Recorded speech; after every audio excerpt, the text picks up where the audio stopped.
3 দিন হয়ে গেছে তুমি পানি ছাড়া কিছুই খাওনি। আমার খিদে নেই। আমি বুঝতে পারছি তোমার মা এই দুনিয়া ছেড়ে চলে গেছে, তাই তোমার খুব কষ্ট হচ্ছে। আমি আছি তো তোমার সাথে, আস্তে আস্তে আমি তোমার মায়ের জায়গাও নিয়ে নেব।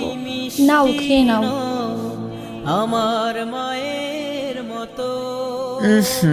এ কিরকম রান্না করেছো? এত লবণ খাওয়া যায়? আমি খাবো না এইসব, সরাও। তোমার তো সবসময় এই নাটক, কোনো সময় লবণ বেশি হয়ে যায়, আবার কোনো সময় কম। না খেলে না খাও, আমার কি।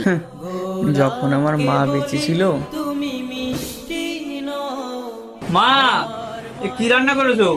লবণ টবণ কিছু হয়নি? আমার ভালো লাগছে না খেতে। দাঁড়া খোকা, আমি লবণ এনে দিচ্ছি। খাবো না আমি। তুই একটু বস, আমি ডিম ভেজে আনছি। আগে আমি রোজ রান্না নিয়ে আমার মায়ের উপর রাগ দেখাতাম, কিন্তু একটা দিনও আমার মা আমার উপরে রাগ দেখাতো না। এই দুনিয়ায় মায়ের মতো ভালো কেউ বাসে না। একমাত্র মা তার সন্তানকে বিনা স্বার্থে ভালোবাসে। মা মাই হয়, মায়ের জায়গা কেউ নিতে পারবে না।